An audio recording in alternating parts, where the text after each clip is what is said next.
이 시는 다윗이 아마 중년도 좀 더 지났을 때에 다윗의 아들 가운데 압살롬이라고 하는 아들이 반역을 했죠. 그래서 친히 자기가 왕이 되었고 다윗을 죽이려고 예루살렘으로 쳐들어오는 이 참 끔찍한 재앙이 있었는데요.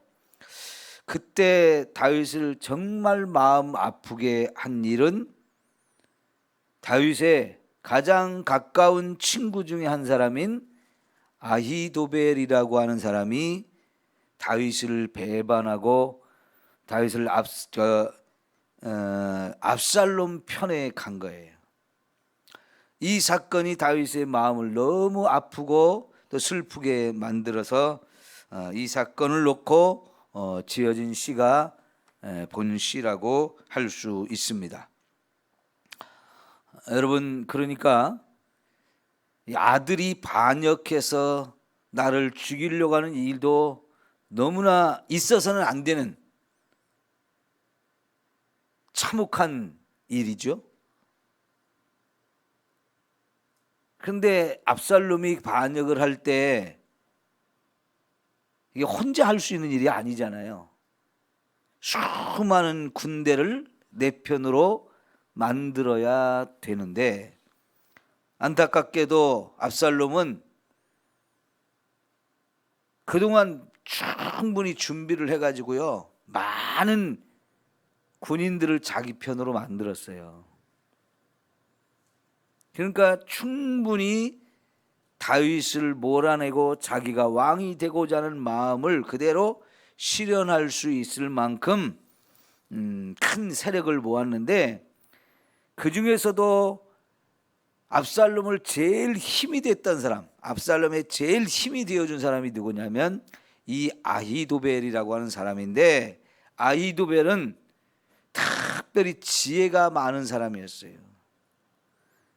그래서 평소에 다윗이 정말 아끼고 다윗과 함께 정말 많은 일을 함께 했었던 너무나 좋은 친구요, 좋은 사람이었는데, 그래서 다윗의 옆에 있으면서 항상 지혜로운 말로 도움을 주고 이렇게 하면서 다윗이 정말 아끼던, 다윗과 정말 가까운 그런 친구였는데, 이렇게 신뢰하고 늘 함께 지내던 친구가 다윗을 배반하고 압살롬 편에 갔을 때, 이건 다윗에게 엄청난 충격이고 고통이고 아픔이었어요. 그래서 이제 그런 상황에서 이 시가 쓰여졌는데, 자, 1절 2절을 한번 볼까요? 하나님이여, 내 기도에 귀를 기울이시고 내가 간구할 때에 숨지 마소서. 내게 굽히사 응답하소서. 내가 근심으로 편하지 못하여 단식하오니. 그랬어요. 자, 이제 이런 상황 속에서 다윗이 제일 먼저 찾는 분, 하나님입니다. 그래서 하나님이여 라고 부르며 기도가 시작이 되고 있는데요. 여러분, 이 다윗이 압살롬이 이렇게 반역을 일으켰을 때 싸우고 싶지 않았어요. 아들이니까. 그리고 이것이 생각지도 않고 너무나 갑작스럽게 이렇게 반역이 일어난 걸 알았기 때문에 다윗은요, 싸울 마음도 없었지만 그냥 있어서는 또 안 됐어요. 도망을 가야 됐어요. 근데 그게 너무나 갑작스럽게 준비 없이 도망가야 되는 그런 상황이었기 때문에 정말 정신이 없었습니다. 자, 그런 상황에서 다윗이 인간적인 모든 수단과 방법들 이런 걸 다 제쳐놓고 제일 먼저 찾는 분이 하나님이었어요. 그리고 그 하나님께 자신의 지금 이 상황과 형편과 처지를 그대로 아뢰고, 그것 때문에 자기가 얼마나 힘들고 고통스럽고 슬픈지 이런 이야기들을 다 하나님 앞에 토설하면서 내 기도를 좀 들어주세요. 내 기도에 좀 반드시 응답해 주세요 하면서 하나님께 요청하는데, 자 여러분, 1절에 기도를 하면서 내 기도에 귀를 좀 기울여 주시고 내가 간구할 때 숨지 말아 달라고 이렇게 요청하죠. 예, 여러분, 만약 우리가 이렇게 다급하고 정말 절박한 상황 속에서 내가 기도를 했는데 하나님이 안 들어주신다, 그러면 방법이 없잖아요. 하나님이 숨어 계신다, 그럼 방법이 없어요. 그러니까 다윗은 너무나 절박하고 너무나 안타깝기 때문에 하나님 제발 내 기도를 들어주시고 내가 이렇게 기도할 때 숨지 말라고 반드시 내게 좀 응답해 주세요 라고 요청하는데, 물론 여러분, 성경은 하나님이 저와 여러분의 기도를 다 들어주시고 응답해 주신다고 확실하게 약속했습니다. 다윗도 알아요. 그러나 지금 내 기도에 응답해 주시고 꼭 귀 기울여 주시고 숨지 말아달라고 하는 이유는 하나님이 내 기도를 안 들어줄까 봐 걱정하는 마음이 아니고 사실은 그만큼 안타깝고 그만큼 절박하다는 얘기예요. 자 여러분, 그래서 4절을 보면 내 마음이 속에서 심히 아파하며 사망의 위험이 내게 이르렀도다. 두려움과 떨림이 내게 이르고 공포가 나를 덮었도다. 이렇게 지금 자기가 이 일을 당함으로 인해서 어떤 마음이고 어떤 상황인지를 또 이렇게 고백하잖아요. 마음이 너무 아프다는 거죠. 심히 아프다는 거죠. 사망의 위험이, 내가 이제 죽을 수도 있는 이런 상황이 되었다는 거, 이로 인해서 두려움도 있고 떨림이 있다는 것을 이렇게 고백하고 있어요. 자, 그런데 이제 이런 상황 속에서 6절, 7절, 8절을 보면 나는 말하기를 만일 내게 비둘기같이 날개가 있다면 날아가서 편히 쉬리로다 그랬어요. 내가 멀리 날아가서 광야에 머무르로다. 내가 나의 피난처로 속히 가서 폭풍과 광풍을 피하리라 하였도다. 이런 때 내가 날개가 있었으면 참 좋겠다. 여러분, 제가 금요일 날 지지난주 금요일인가요? 기도에 날개를 달면 좋겠다, 그런 말씀을 제가 전하면서 그때도 그런 얘기했죠. 사람마다 힘들고 어려울 때 날개가 있으면 좋겠다는 마음을 누구든지 다 갖는다고요. 다윗도 똑같은 마음이었어요. 저 하늘을 날아다니는 비둘기를 보면서 그 비둘기가 날개를 가지고 날아가는 모습이 너무 부러운 거예요. 왜요? 지금 내가 사는 게 너무 힘들고 고통스럽고 지금 빨리 도망가야 되는데 사실 도망갈 곳이 없어요. 도망갈 곳이. 도망을 가기는 가지만 도망갈 곳이 없어요. 마땅치 않습니다. 그 좁은 나라에서 어디로 도망간들 이 반역자들이 쫓아오지 않겠습니까? 그러면 큰 전쟁이 일어나고 수많은 사람이 죽음을 당해야 되는데, 그러면 다윗이 죽든지 아니면 압살롬이 죽든지 둘 중 하나가 죽어야 이게 전쟁이 끝나는 건데, 이런 전쟁은 피하고 싶단 말이죠.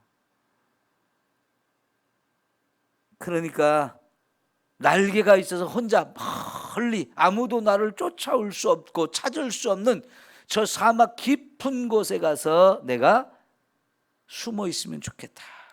거기가 나의 피난처가 되었으면 좋겠다라고 고백을 하는데요. 그럴 수는 없잖아요. 날개가 없으니 도망갈 수가 없잖아요.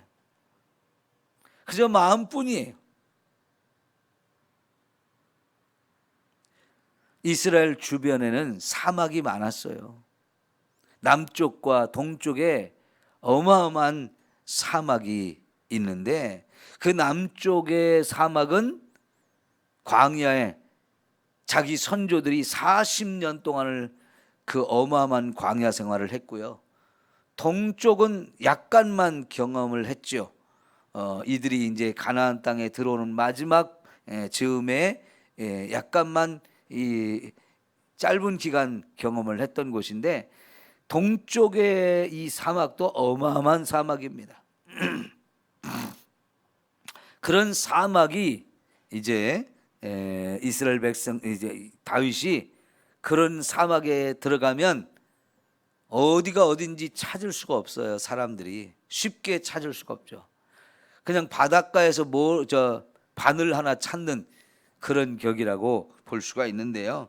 그러니까 그만큼 그런 곳에 도망가면 안전하겠죠. 혼자 도망가니까 아무도 쫓아올 수 없는 그런 곳이 있었으면 좋겠다는 거예요. 근데 그곳은 세상에 없어요.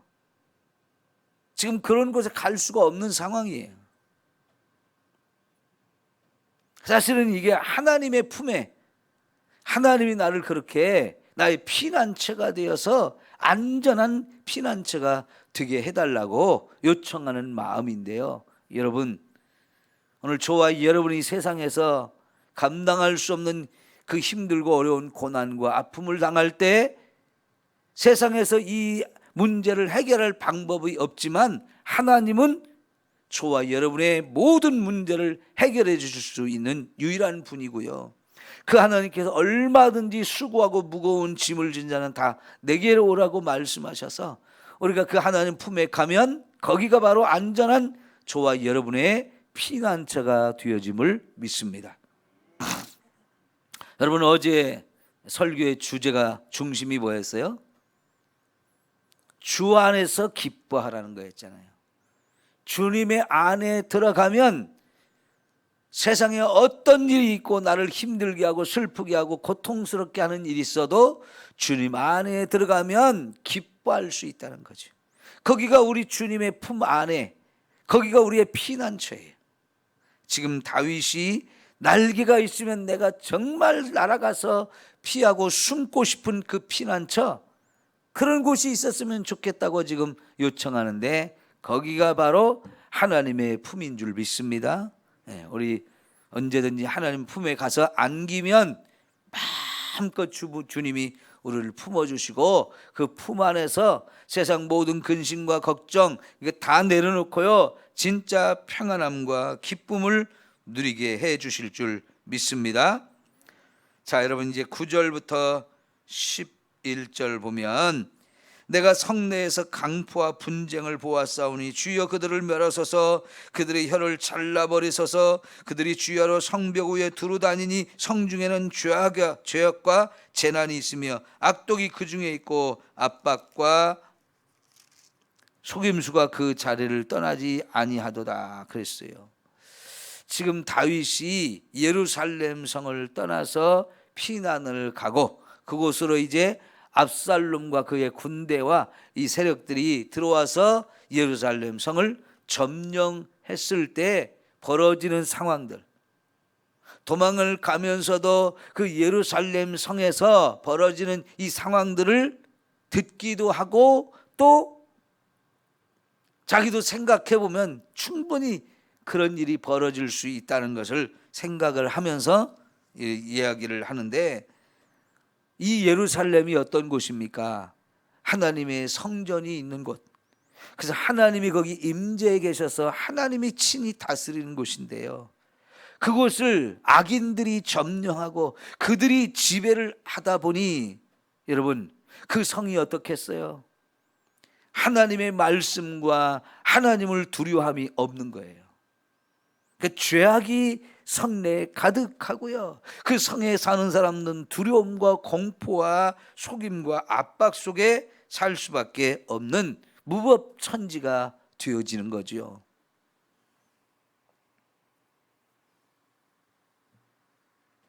그러니까 그런 죄인들이 지금 잠깐 힘을 얻어서 예루살렘 성을 지배를 했지만 하나님이 그들을 멸해달라고, 그들의 혀를 잘라버리라고 그런 기도를 할 수밖에 없는 거지요. 자, 이제 12절부터 쭉 보면 이렇게 다윗을 힘들게 만든 사람이 누군지를 고백하고 있는데요. 나를 책망하는 자는 원수가 아니라, 나를 미워하는 자가 미워하는 자가 내가 미워하는 자가 아니라는 거예요. 그는 나의 동료, 나의 친구, 나의 가까운 친구로다. 그 사람과 우리가 같이 재밌게 의논하며 무리와 함께하여 하나님의 집 안에서 다녔도다. 정말 가까운 친구였어요. 늘 함께 있으면서요, 너무너무 좋았던 친구인데 그 친구가 나를 배신해서 이렇게 적이 되어지고 나를 죽이려고 하는 이 상황이 벌어졌을 때 이게 다윗을 정말 고통스럽고 아프게 했던 거예요. 여러분, 내가 정말 믿었던 사람이 배반하는 거, 이게 정말 쓰리고 아파요. 그래서 사람들은 믿었던 친구가 배반하는 것을 믿는 도끼에 발등이 찍힌다고 표현을 하고요, 등을 원수들이 그 친구가 배반해서 내 등에 칼을 꽂는다고 표현을 했어요. 도끼로 발등을 찢고 칼로 등을 찌르는 이 상황이 이 얼마나 고통스럽고 치명적인 상처를 주는 겁니까? 이게 친구가 나를 배반했을 때 내게 주어지는 고통과 아픔이에요. 여러분, 저도 이렇게 살아보니까요, 이런 배반을 경험하게 되더라고요. 여러분은 그런 친구의 배반을 경험하지 못하신 분도 있을 텐데, 그러면 정말 여러분 다행이에요. 그래서 제가 목사로 이렇게 살아오는데도 내가 이런 배반을 경험했다면 이거는 교회 안에서 이루어지는 일이에요. 안 믿는 사람들이 그런 게 아니고 교회 안에 있는 사람들이, 내가 정말 믿었던 사람들이 나를 배반하는 이런 엄청난 일들을 경험했을 때 정말 견디기가 어려웠어요. 제가 살면서 제일 큰 고통이 그런 고통이었던 것 같아요. 근데 지금 같으면요, 그런 일을 당해도 이제는 그럴 수도 있지 하면서 다 견디고 참을 수 있을 것 같은데, 제가 그런 고통을 경험했을 때 그때는 이걸 참을 수가 없었어요. 너무너무 괴롭고 너무너무 힘들고 너무 견딜 수 없는 그런 고통과 아픔을 느꼈어요.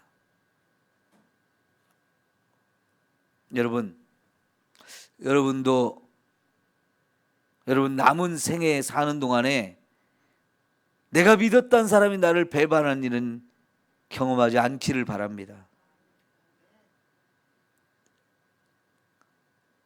이 아들이 나를 배반하는 거, 이것도 정말 큰 고통이고요, 정말 최고의 친구였던 사람이 나를 배반하는 거, 이거 정말 견디기 어려운 큰 고통이었습니다. 근데 예수님도 이런 고통을 당했으니 여러분, 그 얘기는요, 이 세상 모든 사람이 다 그런 일을 경험할 수 있다는 거예요. 예?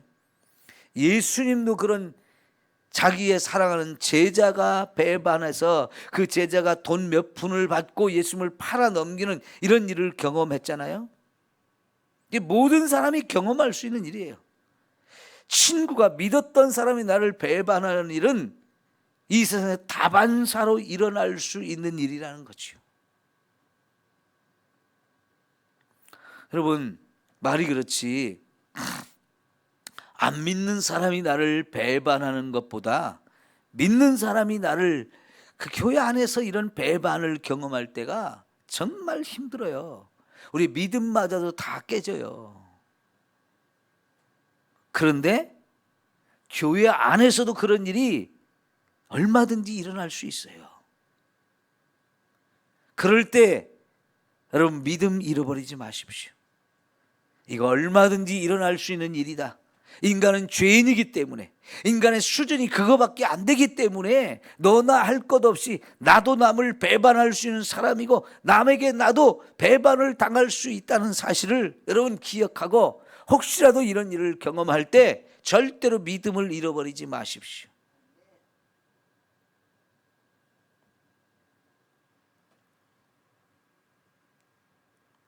이제 다시 15절부터 답답한 상황, 그리고 자기를 이렇게 힘들게 하는 사람들에 대한 하나님의 심판을 요청하는 내용들이 계속 되거든요.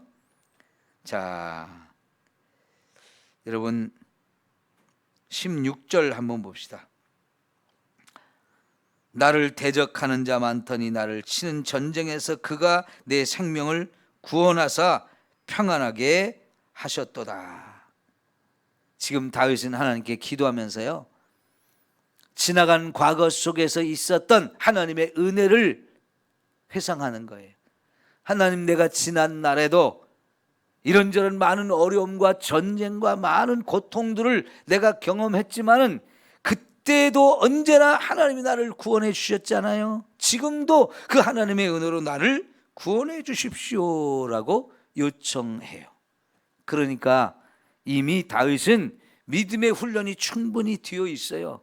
많은 경험을 하면서 하나님이 언제나 내 편이고 나를 언제나 어떤 고난 속에서도 나를 구원하신 분이라는 것을 지금 확실한 믿음이 있잖아요. 그러니까 이런 상황에서 믿음 잃어버리지 않고 하나님께 또 간구하면서 하나님께 요청하는 거거든요. 자, 이제 여러분 22절을 봅시다. 거기 내 짐을 여호와께 맡기라. 이 짧은 요 부분의 말씀을 여러분 꼭 기억하십시오. 우리의 모든 짐을 여호와께 맡기라는 겁니다. 그 짐이 어떤 짐이든지 맡기라는 거예요. 그가 너를 붙드시고 의인의 요동함을 허락하지 영원히 허락하지 아니하시라 그랬어요. 예? 의인의 요동함을 절대로 하나님은 허락하지 않는다는 거지요. 예수님도 뭐라고 그랬어요? 수고하고 무거운 짐을 진 자는 다 내게로 오라. 왜요? 그 짐을, 무거운 짐을 다 예수님이 맡아주겠다는 거예요. 그 짐이 어떤 짐이든지 다 맡아주신대요. 여러분, 살면서 무거운 짐을 지고 살 때가 얼마나 많아요. 그런 짐을 우리 주님께 다 맡기십시오. 언제든지 무엇이든지 다 맡기십시오. 그러면 하나님이 저와 여러분을 거기서 붙들어 주시고 우리가 그 무거운 짐에 흔들려서 넘어지지 않도록 우리를 붙들어 주신다는 거지요. 하나님이 내 짐을 다 대신 져줌으로 인해서 저와 여러분이 쉴 수 있게 하시고 평안할 수 있게 이런 엄청난 은혜를 허락하신다라고 약속하고 계시죠. 하나님이여, 주께서 그들로 파멸의 웅덩이에 빠지게 하시리다.